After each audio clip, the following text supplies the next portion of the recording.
You know what it is. It's your guy, Rhett Butler, and this is that pretty left hook. Hitting you in your goddamn liver. Man, boxing. Jake Paul, the problem child. Hasim Rahman. Sangre de Oro, a.k.a. gold-blooded. They were supposed to fight August 6th, Madison Square Garden, but that didn't happen. Why, you might ask? Well, unless you've been living under a rock and you really don't know nothing about no damn boxing, the fight was called off literally a week before. I'd say Saturday night, early Sunday morning, based on how you live your life. But I was outside. I was at a bar chilling, lounge. 12 a.m. You know what I'm saying? That the weekend before, got the news. The fight's been called off. Why, you might ask? Well, Hasim Rahman, a natural bridger weight, if you're talking WBC, heavyweight, every other sanctioning body. Basically, reports were that he said he can't get down past 215. The fight was originally at 200 pounds, and he wanted the contract changed to 215. Now, apparently, according to Jake Paul, the negotiations went back and forth real quick. And again, all this happened because, let me back up a bit, give you some history and all that. Because the New York State Athletic Commission knew that in the amount of time that this fight, which was Hasim Rahman was Jake Paul's second booked opponent after Tommy Fury couldn't get a visa into the United States of America for a bunch of other reasons. You know what I'm saying? They thinking he knows where Daniel Kinahan, Irish gangsters at. This guy's on the run from the feds right now. They're not letting Tommy Fury in America. They're not letting Tyson Fury in America. So Tommy Fury was off the table when he couldn't get a visa because America ain't rock on him. They think he know where the bodies reside. Here comes Hasim Rahman Jr. Hasim Rahman's father got a name. This man is a former heavyweight champion. We know this guy. His son is carrying that heavy name, Hasim Rahman Jr. Now, here's when things got crazy. Hasim Rahman Jr. claims that when he did his first weigh-in for the New York State Athletic Commission, because they was a little concerned about the weight cut and everything, because he's a natural heavyweight, he claims he was at around 220, something of that nature. Jake Paul and these guys put a video out showing that in their timeline, July 7th, Hasim Rahman sent a video in showing him on a scale, weighing in his home gym. He lives in Las Vegas or trains in Las Vegas. And he was weighing 217, his video and everything. Now, here's when it gets crazy. Rahman says at some point, the lowest he's been is 215, 214 during the camp. He says, let me go to New York. The fight was going to be at Madison Square Garden. Let me try to do this. Let me try to make this weight. Apparently, his camp or the New York State Athletic Commission, when they're seeing he's 216 or 215, whatever he was, his body is shutting down, or they think it's an unsafe situation for him to try to go past that threshold of 215 or so. Now, we know that Hasim Rahman has fought lower than 215. You know what I'm saying? Now, don't get me twisted. As you get older, you don't want to do the same things with weight cuts. But we do know that Hasim Rahman Jr. in 2018 fought and beat Damian Reed at Bowie State University. Shout out to Prince George's County. You know what it is. And he fought at 211 and 3/4 pounds. Again, that was in 2018, 4 years ago. But he's fought at that. Now, he's also fought higher. I'm sorry. Then a fight after that in 2019, Curtis Head in Fort Washington, Rose Cross Raceway, excuse me. Shout out again to Prince George's County. He fought at 213 and 1/4 pounds. Again, that was 3 years ago. 2020, he fought at 231 and a half. Right? 2021, he fought at 269 pounds. So we're talking about a guy that can fluctuate up and down in weight. But again, as you get older, if you don't know boxing, you don't want to go down, right? Fighters normally go up. because they get to, that's like fighter privilege. You get to stay up at a higher weight class. But here's the thing. The contract was signed at 200 pounds. Jake Paul saying, I was down to fight you at 205. That's what he's saying. Rahman saying, well, let me go to New York then and let's get to the weigh-in, right? Because I have more days to get this thing done. When his team allegedly said, we want to fight at 215, he's not going to do anything below that, and they were fearful of his safety, or at least New York State Athletic Commission, whoever was fearful of the safety, when the paperwork was asked to be adjusted to 215, which people are claiming came from Rahman's side, this is when apparently, according to Jake Paul, he was with it, but his team was not with it. Now, you got to understand something. Jake Paul has never fought a professional boxer before. He's been talking heck of trash to Tommy Fury. That didn't happen, right? Now him and Rahman was about to get it on. Rahman's a natural heavyweight. His daddy was a heavyweight champion. This will be the first real boxer he fights. So this is a lot of pressure on Jake Paul. Okay, let's keep it a stat. Let's talk business. Jake Paul's moving the needle right now. Jake Paul's box office. Jake Paul's bringing new fans into the sport of boxing. And with all the things that are going on, in terms of people retiring, Sean Porter just retired, right? We know Floyd is doing exhibitions. Okay, we know Tank is doing good. We know Errol Spence is doing good. We know Terrence Crawford, for some, is an unproven pay-per-view commodity, right? Based on what Bob Arum says. We don't know the numbers like that. But based on what Bob Arum says, right? So now he's negotiating as an independent pretty much to get his thing going with Errol Spence. So I'm saying that to say there's not a lot of needle movers outside of Devin Haney finally getting that thing when he beat George Kambosos, and now we're going to see what he can do. Shakur Stevenson coming up, obviously. So there's a lot going on. The Charlo's coming up.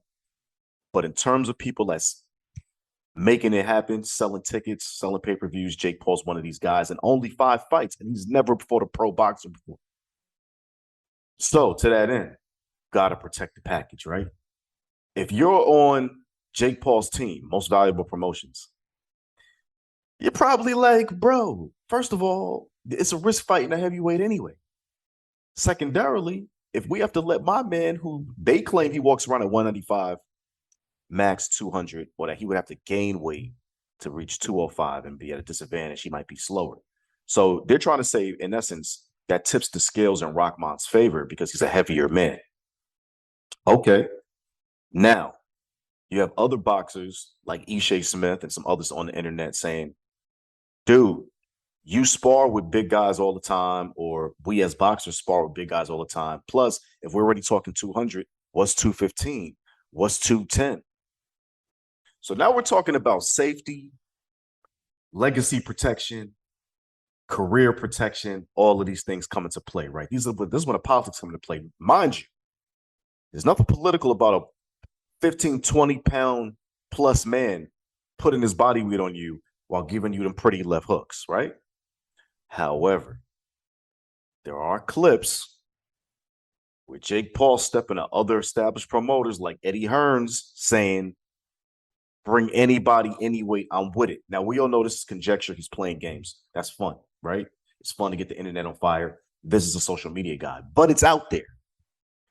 And when you make these claims and you take on the energy you've taken on as the problem child, people are going to hold you accountable to that. Now, to that end, Hasim Rahman Jr. signed the dotted line for 200 pounds. His dad said, and I quote, I have to read this because his daddy did say it. You know what I'm saying? At the press conference with Jake Paul and Hasim Rahman, flat out, and this is Hasim Rahman Sr., flat out, I'll give you an honest answer that I don't know if my son will like it or not, but my son has underperformed and underprepared for pretty much all of his fights. So he'll be ready for this one. So the fact that he's not ready for this one is like a little crazy. And your daddy already said you haven't been preparing correctly. Now, with that being stated, Hasim Rahman is 12-1. He's only lost one fight. He just lost a fight, right? He lost to James Morrison, the son of the late Tommy Morrison, 5th round knockout in April, right? But that's his only loss. So let's not do Hasim Rahman Jr. dirty, regardless of what his daddy said. I'm sure his daddy wanted the best for his son. He's going to be the hardest on his son. That's what you're supposed to do. That's what I do with my son. God damn it! But at the same time, the man is 12-1, so he ain't doing everything wrong. Jake Paul's 5-0, so the experience was on Rahman's side, and clearly the weight advantage and everything else was also on Rahman's side. If the fight would have went on. But we got to talk about politics now, right? Because Jake Paul is the bag. He's the package. According to Steven Espinosa, who's in business with Jake Paul, he's the president of Showtime Sports and general manager. He says, if Rahman wasn't committed to making 200 pounds, he should never have signed a contract to fight at 200 pounds. He never should have told us for the last 4 weeks that he could make 200 pounds. It's been an ongoing saga, and I have to say it's left a bad taste in all our mouths. It's incredibly unprofessional the way this has been handled by the Rahman camp. That's not a good look, son. It's not a good look. Steven Espinosa's big things are guan in boxing. He's making that happen. That's not what you want to hear from the boss man at Showtime. Steven Espinosa continues, we were given repeated assurances before he signed the contract that he was fine with 200 pounds. And his daddy, I just read you the quote from his daddy at the press conference. He said, we're going to make it. We were given repeated assurances before he signed the contract that he was fine with 200 pounds. He signed a contract for 200 pounds. For various reasons, the commission asked that it be changed to 205. Jake agreed to that, Steven Espinosa. And then on Saturday, out of the blue, we get word that Rahman wants to weigh 215. If he weighs in at 215, he could enter the ring at 225, 230. I'm going to pause this for a second. There was a reweigh clause. I do have inside information. There was a reweigh clause for the morning of the fight, and Rahman couldn't weigh over a certain amount. Obviously, that would have had to been adjusted if they went with the 215. But I'll keep going against Steven Espinosa. If he weighs in at 215, he can enter the ring at 225, 230, and that is an unsafe difference in weight. You know, at the end of the day, what you got is Steven Espinosa riding with Jake. Jake is selling tickets. Jake is selling pay-per-views. Rahman was going to make reportedly $250,000. I think that's the career high for him. He's never made that much money. We already know Jake Paul's last fight, he made $2 million. So, you know, it is what it is. But what we will say is the following, right? Hasim Rahman Jr. claims that, you know, Jake Paul didn't want to fight a real boxer, period. And this is his proof, in his words. It was an astronomical feat in and of itself from the beginning. This is Hasim Rahman Jr. saying this in a video after the fight was called off, which, of course, he's pissed off because he's like, oh, Jake called off the fight. He don't want to fight a real boxer. He don't want to do it, blah, blah, blah, right? When they called me to spar him, meaning Jake Paul, I told them what my weight was. They knew what my weight was and that I'd have to lose about a pound a day for 30 days in order to make 200 pounds. This is Hasim Rahman Jr. With all that aside, still, they knew we had a replacement ready on the side who's been doing everything I've been doing this whole camp. The Muslim boxer, Muhsin Kaysen. That's Hasim Rahman Jr.'s uncle, by the way, his father's brother, who campaigns at cruiserweight and wouldn't have to drain himself. This is Hasim Rahman Jr. He could have saved the show, and Jake Paul could have fought a real boxer, but he don't want to fight a real boxer. He don't want to fight a real fight. He wanted to drain me down and fight a shell of me, which I'm not going to allow him to do. Muhsin Kaysen has sparred with Jake Paul. He's been in his camp. He's good friends with J. Leon Love, who's a part of MVP Promotions and part of Jake Paul's camp.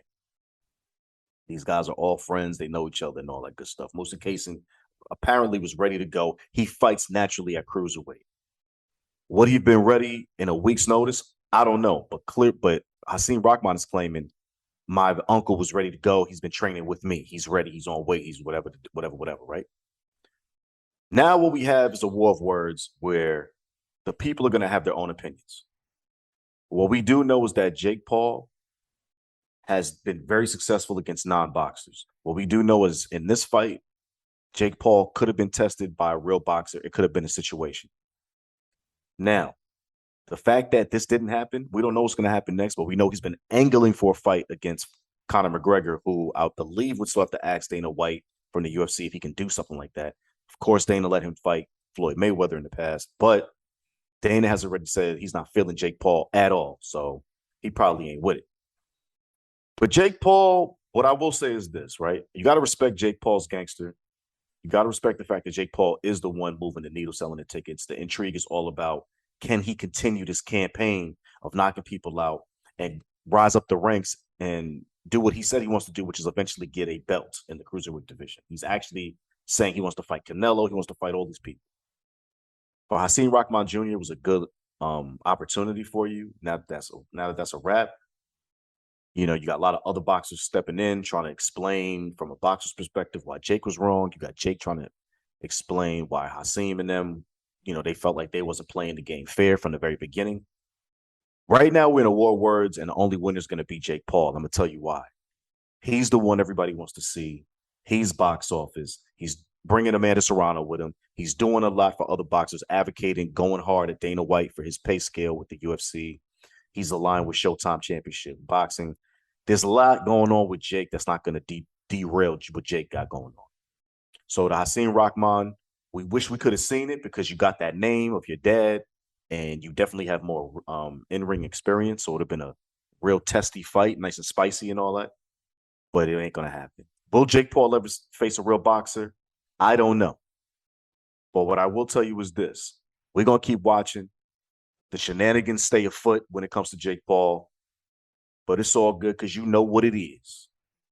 This is the Pretty Left Hook. My name is Rhett Butler. We're gonna keep watching Jake Paul, see what his journey do. We sorry, Hasim. We wanted to see that happen, but we're gonna keep watching because boxing is doing big things, baby. And I'm here to talk about it all. Shout out to the whole Up On Game network. You know what I'm saying? My man Blanco, my man Vito, my man Dustin, my man Ricardo, and of course the big homie LeVar Arrington. I am Rhett Butler. This is the Pretty Left Hook, and you just been hitting your goddamn liver. And I'm not on weight either. I'm gonna hit the goddamn gym. All right? Peace.